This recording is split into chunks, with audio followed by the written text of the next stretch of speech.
Okay, so what I'm going to try and do with this is I'm not going to stick to going through the assignment questions. I'm not going to stick to doing sort of a stagnated thing. I'm going to talk about things in general.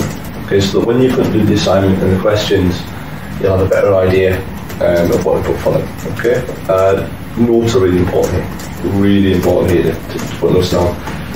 Not only, like I said, for this, but also for your online test, for your principles of marketing test. Okay. So, what better way to start? We're going to introduce marketing in general. We're going to look at the function of marketing, 7 P's, marketing mix, or what it's called, and what is the purpose of the 7 P's. So that's the first real sort of structure we're going to look at. So I want you to all wipe your heads in terms of marketing. We talk about digital marketing. What did I say the other week about digital marketing? Yeah, it was called marketing, because that will be the norm. Digital marketing is, at the minute, it's quite fresh, it's quite new, it's the in thing, it's what everyone's looking at and what everyone's focused on. But realistically, that is slowly merging into just marketing. It's just another form of marketing. Okay. So what is marketing? So CIM, what we looked at, and CIM courses, what we discussed last week. Chartered Institute of Marketing defines it as the management process responsible for identifying, anticipating and satisfying customer requirements profitably. It's a very long-winded approach to what marketing is. Can anyone come up with a better, shorter approach for what marketing is in a sense, or what they think marketing is?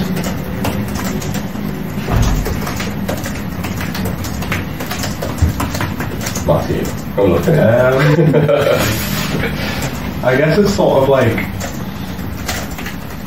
seeing what your customers want and looking for ways to give it to them. That's a pretty good wrap up, yeah. I think it's a case of understanding what your customers want and then working out how you can get that end answer to them. Which is perfect, because that leads us into realising, okay, well, who are our customers? How do we work that out? And that's the biggest trick to it all, really.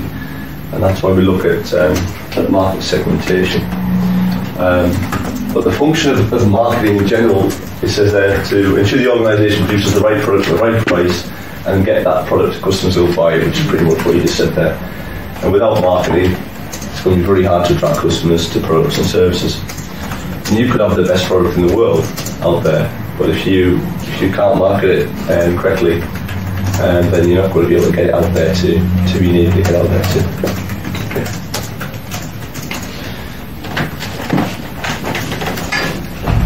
Okay, so marketing department. Okay, I know a few of you are on your own here in terms of developing digital marketing. In terms of the marketing department, you've got a few responsibilities.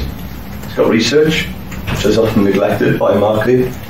That's looking at the market, looking at identifying potential customers, looking at competitors, going down that route. Products and services. So what are the products and services, going in depth into that, understanding your own products and services. When I worked at Saks, I hadn't got a clue about hair products or dyes or anything like that, but I had to understand the products. I had to understand the services, how the systems work. To the point where if someone was getting a cut and colour, I knew that had to be double booked in the system, so you'd have your cut and then a gap and then a colour and then another gap, because people have to wait. That's an impact on the business. And it's that level of detail you need to know about wherever you work, even if you're not involved in the actual industry itself in terms of interests. If you don't understand your own products or services, there's no way you'll be able to market them at all. It's very difficult. Setting the market price, trying to come up with a pricing strategy from that as well is a really important factor for marketing to look at. And obviously the promotion of products and services, looking at ways to distribute the products, channels so we can distribute them, and advertising. When I'm talking about distributing products, what I want to focus on there really is, you could have the best product in the world. How do you get it to market? How do you get it out there? So you might do all the best marketing. How do you get it out there? Is it a case of people buy it off your site? Do you have distributors? Do you have it in retailers? That's what these things you need to think about as a marketer. We looked again, a few weeks back at pricing strategies and the 3T model. Remember the 3T model, where we had a certain price if you were selling it directly to customers, a certain price if you're looking at distributors, and then a certain price if you're looking at a mass market and beyond. And the last thing, which is obviously an important thing, is the company image, looking at PR, getting good PR, how to deal with negative PR, and ensuring that there's top quality customer service at all times as well. So the marketing department has a massive role to play. In terms of industry, this is often neglected. Some businesses think this takes care of itself. Some businesses think this is just, they'll need to dip the toe in the water. Some businesses think this doesn't need a budget. Some businesses think this is just going to tag onto a sales role. I mean, we talked about the sales funnel. We talked about how it should look like and how it does look like in some businesses. So how it should look like is a wonderful, beautiful, artistic by Simon Raincloud. That's the marketing. Dropping lovely droplets of rain. Professional draw person. Yes, I'm a professional draw person into a sales funnel. And obviously you lose customers as you go down the sales funnel because we talked about different stages. What was the first stage of the sales funnel? Begins with A. That someone becomes awareness, yeah. Becomes aware of a product. Okay, so your marketing generates that awareness. Emptying. There we go. Generates that awareness. They go through the sales funnel and hopefully your sales funnel is the two thing at the bottom. You're getting plenty of results for revenue. You get your results at the bottom coming out. Now that's your perfect model. Okay. Businesses that operate like that and give marketing a proper budget, proper structure, proper planning, proper strategy, that's what you're going to get, because the sales team should be the ones that close the deals and the marketing team should be the ones that generates the deals, generates the sales, generates the interests. That's how it should work. It should work hand in hand. A lot of businesses are still learning that you've got the sales funnel over here, and what they're expecting the sales team to do is generate their own sales. And you've got the lovely marketing cloud over here, and this is the vision of certain groups and companies, and they think that they're just generating lovely, creative, wonderful arty ideas, and they keep the two things separate, and it has a major effect on sales. And what they try and do is they focus on the sales team. The sales team aren't selling enough. They aren't getting the numbers in, they aren't getting the revenue. Well, they aren't getting the numbers in, they aren't getting the revenue because they might be chasing the wrong market segment. They might not be generating the awareness that they need to generate. People might not even know about them, but the sales team is still ringing up people and cold calling and doing the rest of it. So it's trying to shift the ring cloud. That's what we're trying to do with this. Hi, Brad. Yes, I'm alright. How are you? So in terms of all of this role of the marketing department, we need to educate businesses around this as well and how important it is in terms of smaller industry. But we're getting there. That's important. Any questions about that? No? Okay. Right. I want to briefly talk about the 4 Ps. Developed by a guy called E. Jerome McCarthy back in the 60s. And the 4 Ps was the original. It sounds like a group, doesn't it? The OG. The OG. Yeah, the OG. E. Jerome McCarthy with the 4 Ps. Sounds like a pretty cool sort of rap. But you've got 4 factors here that he developed. And he developed this back in the 60s when his real focus was on selling products. Okay, the focus here wasn't on service. It was focusing on really selling products and how can we sell a product. So he came up with this idea, this sort of established idea of the 4 Ps. So he had product, price, place, promotion. And what he said that in order for a customer to buy something, buy a product, all these 4 factors had to be right. Now, for the product, to make sure that it's maybe innovative, it's different than what's already on the market, it's high quality, yeah, that side of things. For the price, the pricing's right for it, the customers are happy with it, that it can penetrate the market, that it can maybe beat a competitor's price. The place, how you would sell it. Now, E-commerce isn't obviously in the 60s, you didn't have e-commerce, but it's how you would sell it, making sure you're selling it in the right places. It would be no good having a product aimed at one type of market that isn't available in that marketplace. It would be very difficult to get hold of.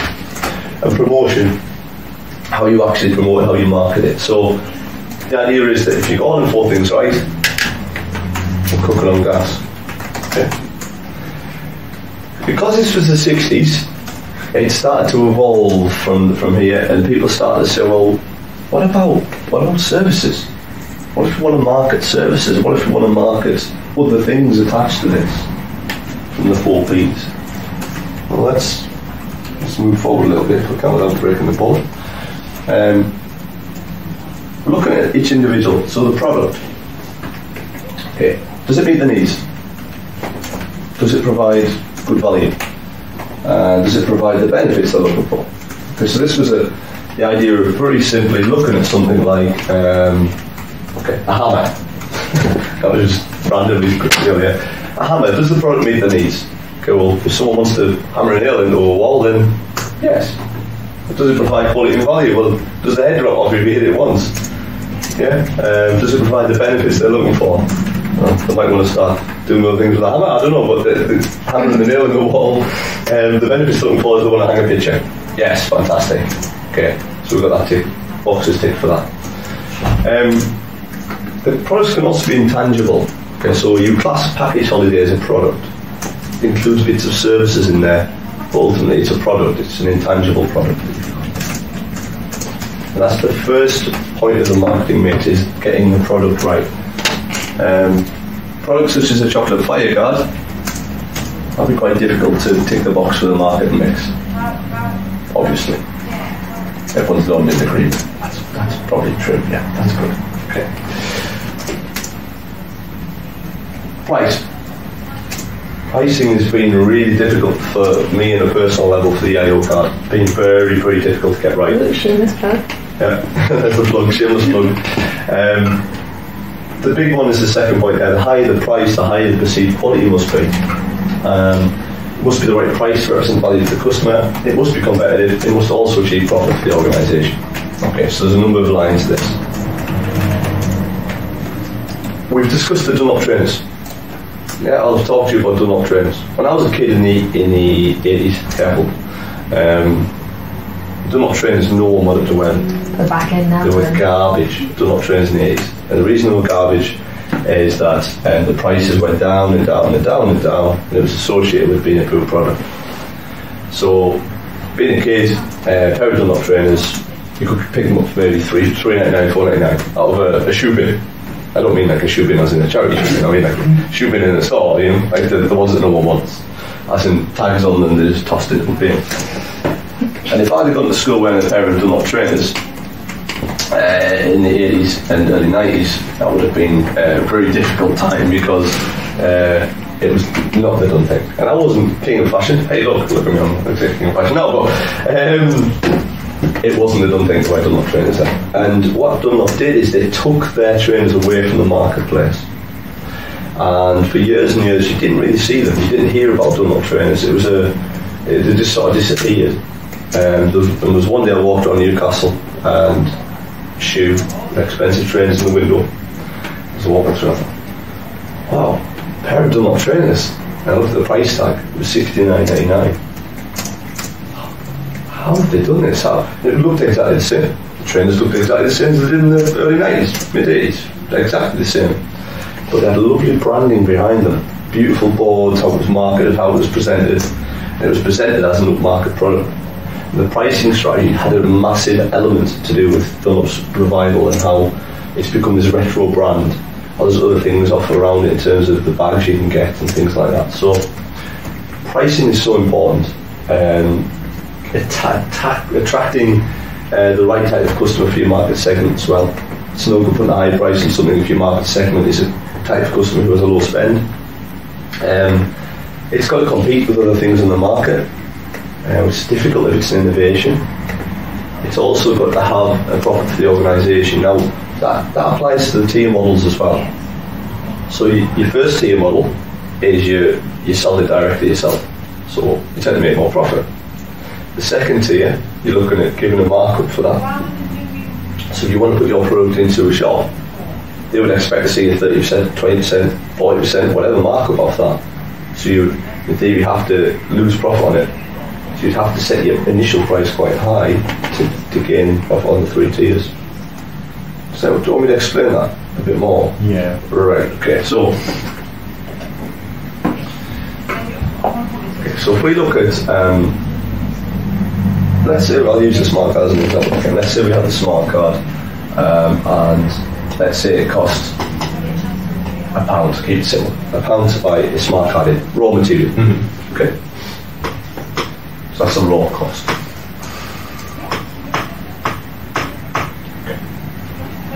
Obviously, there's other things. There's server costs, skills, building of a database, managing the database, marketing costs, all sorts of things attached to this. But let's just keep it simple. Let's say there's £1, right? If we set the cost of sale as $2.99, how much profit do we make? $1.99. Okay. Woohoo! Happy days! We buy a burger or something, you know. $1.99 profit. So we get £1.99 profit. That's brilliant, isn't it? That's great. Look at that. Fantastic. What percentage profit is that? 100%. So we're spending £1 and we're getting pretty much nearly £2. Fantastic, isn't it? So it's 99.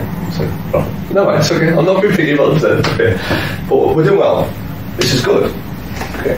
Business grows. Business grows, business grows, business grows. Shops want to stock the product. Pharmacies want to stock the product.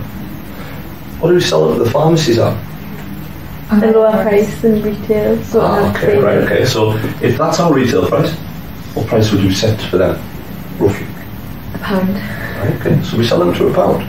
I mean, no. Well, no, eh? No. No, you'd sell. Oh no, I didn't realise. You sell them to $2.50.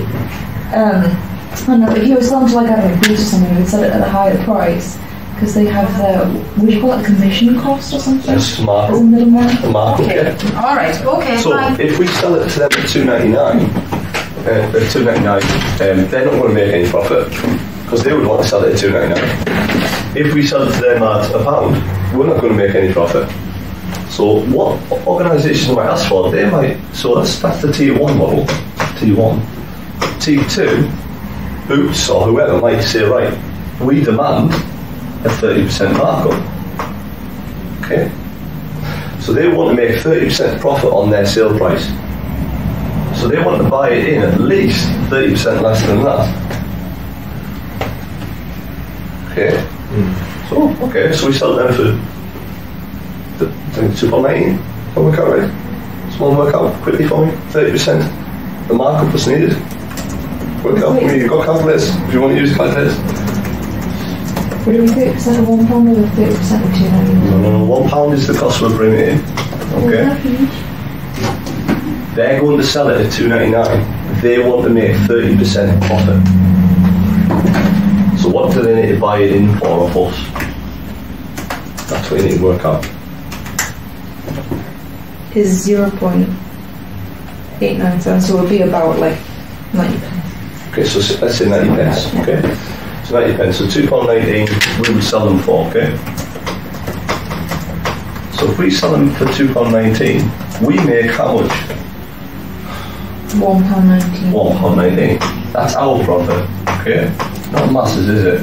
It's gone down a lot from the 100%. We're now making 19% profit.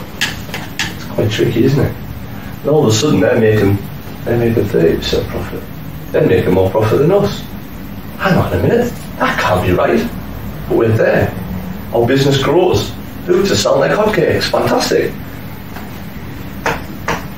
Tier 3 model. We need distributors. We've got Boots, we've got all sorts of things wanting our product now. Pretty bad day, by the way. Everyone wants it. The whole of the nation, the world, everyone wants the product. They also want, the distributors also want a 30% markup. You won't be able to do it. You won't be able to do it. All of a sudden you find you're not making profit. So your initial pricing strategy is so important to get this bit right in order to get the tiers right further down the What's line. it become so popular when you put the price up? It's very difficult to put a price up very easy to bring the price down. So, how do you make stuff that does sell for £1? Yes. How cheap is that then? Yes, makes you like think, fish doesn't it? spinners, like Yeah, makes you think, doesn't it? it's like 2p to me. Now, some businesses might not make massive profits on things, but mass sales. Yeah. So it's finding that balance between the two. So this is your pricing model that you've got to get right initially. Now, you make something too low, it has a wrong perception. Yeah, the smart card, we market it at $4.99 because it's an ethical product. We market it that way because we want people to have it.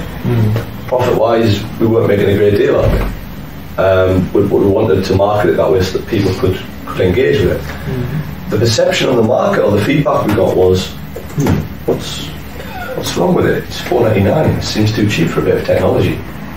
We can get an ICE card which is made of paper and we write on for $5.99 and it's less than that. So, can't be that good. So we had to revisit the pricing strategy and reinvent it somehow and look at this sort of model and how it works. So when it comes to marketing, we go back to it. That is key as well. Price side of things. That make more sense. Yeah. Any questions on that? Price? Is that just for products? That you can't do that with services? You can certainly do services. Obviously this was designed back in the 60s with a focus on products, but I think certainly this applies nowadays to services as well, definitely. Is there like I don't know, because you know how there are loads of like marketing guides and stuff. Would there be one regarding price? Yes, pricing strategies. Yeah, definitely. There'd be loads on pricing strategies. This is a really crucial factor in obviously the mix and how you get things going. So. It's how you market the price and tell people about it as well. You can get quite clever methods of doing it. There was a video you'll find on YouTube, I might show you later. This doesn't want to go for me. There's a video by Steve Ballmer. Everyone knows Steve Ballmer is? So he's the Microsoft, or was the Microsoft chief up there with Bill Gates. And he was trying to market, and this video, it was back in the late 80s, he was trying to market Windows 3.1. Very early operating system, and his main focus in the advertising was, look what it does, this is the price, and it's quite funny. It's also through it. It's a good one to look at. Could you explain how loss leaders work? Okay, so loss leaders would be like this.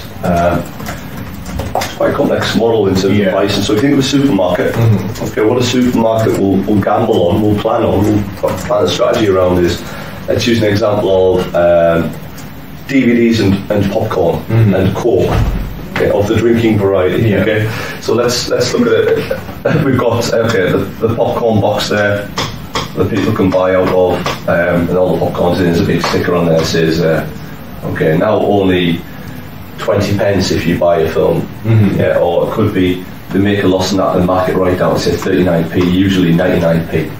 People go there. They're attracted to the aisle, or DVDs as well. Let's make a night of it. We've got the Coke and they're putting things together. You go to a supermarket, there's reasons why there's things grouped together. They're not just like, they don't just plan it like that. They put things together. I think some do. Matland, they have a field there. Matland's wild. Going on the floor, that's great. But a loss leader would work where you're attracting people to buy a product and possibly making a loss on it. Unlikely, you're probably still breaking even or making a small profit on it, in order to get them to get the bigger prize. Right. So you'd expect someone to say, right, okay, you can do deals where if you buy a certain product, you get something free, and you get it at a cheaper price, and that you expect to make less profit on it in order to get a bigger sale from somewhere else. That makes any sense. Yeah. So you think people would say, right, let's have a movie night, and they go for a DVD, and they'll say, oh, okay, well, popcorn, that's enough there. You've got the popcorn, Coke might be normal price, I may as well get a Coke as well, or a bottle of wine, or whatever, you know. And it's expecting people to go into a shop or into a situation whereby you might make a loss on something else and gain something again, not that just fair. So Amazon is a perfect example of that. Amazon, you might go into on a Black Friday deal or a saver deal and get something cheap. You think, I wonder what else there is. So you rake around and you think, well, you know, we've got that, but we may as well get that as well because we're making the sale. They do add-ons, where you can only get them if you buy. Exactly. And that's how you get more sales, you get things. Yeah. It's really done. Okay. Okie dokie. So, pricing's a big strategy to it. Next phase that is promotion. If it wants to load, that was a bit scary. Promotion is obviously what we're concerned with heavily in terms of different methods of promotion. You've got advertising, direct marketing, remarketing, flyers, legal jobs, Facebook, social media, coupons, digital vouchers, sponsorships, billboards. The list ends. Okay, it's absolutely massive, and obviously not being cost effective, looking at how things work. But if promotion is right and there's enough awareness of something, the general rule is if someone sees something or hears something 3 times, they tend to get aware of it. If it's enough out there, then hopefully you get people attracted to a product at the start of the sales funnel. It's got to be suitable for your product or service. There's no point really in a small business running a national advertisement. It will be really expensive. And what could be a pitfall of that if you've got a product that you're selling or a service that you're selling and you run a national advert? Distribution. You might not be able to handle it. Yeah, it's handling the demand and so on. And this really starts with the employees. I can't stress this enough in terms of promotion. You have to have your organisation believing in what you do. They must believe in what you're trying to deliver, because if they don't, it's the wrong signals instantly. Goes back to Simon Sinek, start with the why. You've got to have belief in what you're delivering. Why are you doing it? Why are you doing it as an organisation? Why are you existing? Why do you believe in what you're doing? It's all about the belief. So your employees must believe in what you're trying to achieve, and they must understand it inside out, the benefits of what they're trying to do. If you get an employee who isn't bothered about your product or service, customers will see that. It oozes out, especially with customer service and face-to-face discussion. And that is crucial. The employees are your figureheads, every single employee, right from your MD down to your cleaner. Okay, everyone needs to believe in what that company is trying to achieve, what the organisation is trying to do. It's really important. Promotion we'll talk about a little bit later on. Fourth one, it's a bit of a staggered, is place. Go back, what's happened there? Technology can't get it on it. For place. Okay, so where we put the promotion.